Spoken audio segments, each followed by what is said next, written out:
Argentina has purchased 24 second-hand American F-16 aircraft.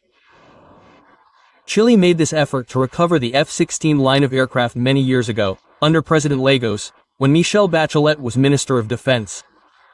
In 2013, Brazil, under the government of President Rousseau, decided to purchase the Gripen aircraft, which is one of the candidates on the so-called short list of the defense sector, in which, apparently, everything points to us having 3 final candidates. Let's see, which ones are they? The Swedish Grip from the SAP company, the American F-16 from the Northrop Grumman company, and the French-made Dole Rafale F-4. Around there, I came across a proposal that was not on the short list of Korean aircraft that are not bad. The KF-21 Boramae. The Air Force has good South Korean equipment, the KT-1 aircraft. But in any case, although the Prime Minister's statements say that the purchase has not been decided, at least we have the indication that the favorite candidates would be the SAPGEN and the American F-16 so far. Why, Jimmy? Because the Dole Rafale is a 2-engine aircraft that is probably more expensive, and that has lost. It lost in Colombia, competing against the Gripen, and lost in Brazil competing against the Gripen as well. So, these are probably the 2 options, let's say, that are being considered up to this point, but we already know that the final decision is coming, and what we have been told is that, apparently, on July 28, during the presidential term, the official announcement could be made in the characteristics of these aircraft, unlike the MiG-29 and the Mira. Well, in this particular case, they are 4th-generation aircraft. In the case of the Swedish Gripen, it is an aircraft that is already flying in other air forces, Sweden, South Africa, Hungary, the Czech Republic, Thailand, which is going to acquire it, Colombia, Brazil, etc. It is a single-engine aircraft. This is the Gripen, right? The one that could be analyzed, the Gripen, which is the one that Colombia has also acquired. The Colombian Air Force has just made its official announcement competing against the French Rafale and also the F-16. And let's say this aircraft, this bomber company, has been chosen. They will probably be before us, and that is the Rafale, the French Rafale, right? By the way, Peru has a great history with the Marcial de Assault Company, French, because we were the first Latin American operators of the Mirage weapon system in 1968. And because of Peru's decision, because Peru denied the United States the F-5 aircraft that it had requested, it was the time of President Johnson's government. Peru opted for the Mirage system in 1968, followed by Argentina, Brazil in 1970, and Colombia and Venezuela in 1972. And this is the F-16, right? The F-16 is an aircraft that joined the Latin American Air Forces in 1979 with Venezuela. President Carter's government decided to reinforce the Venezuelan Air Force due to the threat posed by MiG aircraft from the Cuban Revolutionary Air Force. And the second operator was the Chilean Air Force, which opted for the F-16 through an operational recovery program called the CASA 2000 program, which included the Mirage 2000 and the first generation. It currently has 44 units, 10 of the Block 50 model and another 44 MLU models. And finally, Argentina, with the Milei government, has purchased 24 second-hand ones from Denmark. Correct. What is the purchasing procedure? How do you buy an aircraft, or how many aircraft are planned to be purchased? Well, first of all, the first thing is the operational requirements. In this particular case, I believe that the 3 competing aircraft have the same characteristics. Will a military technical body decide?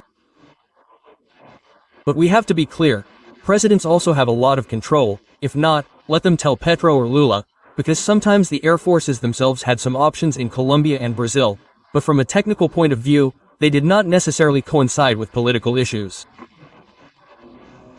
So, here we have that scenario first. A second scenario is the contract that is going to be signed, the conditions under which they come, how much they are going to cost, what type of technology can be transferred, etc. And something that I think is essential and worth keeping in mind is that this purchase will not only have a strictly technical military connotation, it is also a matter of geopolitical positioning, foreign policy, foreign relations, and security. It is not strictly technical military. The Swedish proposal will probably not bring us closer to NATO, but will bring us closer to a strategic alliance with Brazil. The American proposal will probably not bring us much closer to the United States in a context in which Argentina is very aligned and has obtained, for example, the transfer of its weapon systems. The eventual French proposal will also be somewhat of an intermediate point between those I have mentioned. Correct.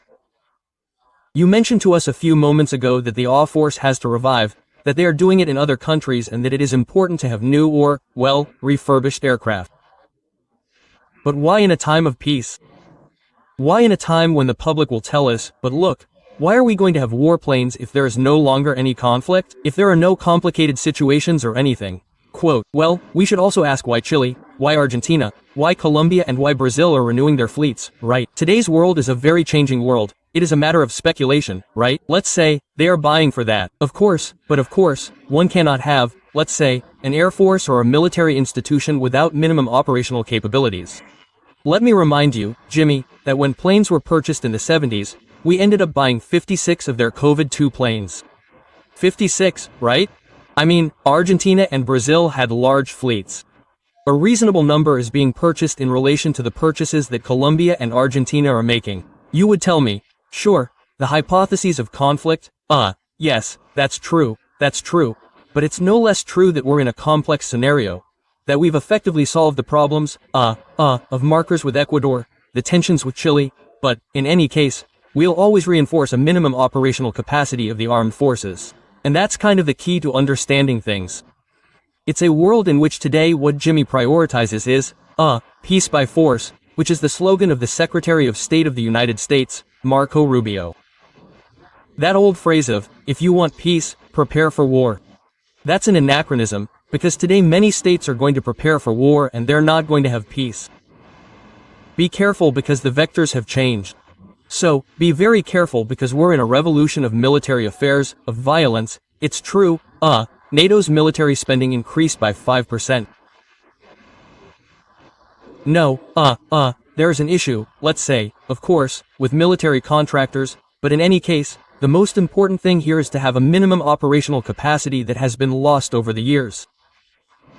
Right. Transparency. How do we make that process transparent? Well, I understand that the Controller General of the Republic has to play a strong role here, with support in the political sector from the Defense and Internal Order Commission of Congress, eventually creating working groups, etc., because yes, we do have some precedents, not only in Peru, but in Latin America in general, where many, not all, military acquisitions have been surrounded by procedures that are, to say the least, not very transparent, right? And that is, unfortunately, especially in South America, a constant, right? Purchases, planes, over-evaluations, etc., right? Right. Finally, these aircraft could be used, let's say, in other areas, to help, let's say, an area that has problems in the country. It is not a good idea. In the case of Colombia, it is being considered that the Gripens that are going to be purchased could eventually be used in counterinsurgency reconnaissance operations. But, for example, we have a sea of 200 miles and an airspace where, for example, there is a need to monitor international fishing fleets, right? What do we lack?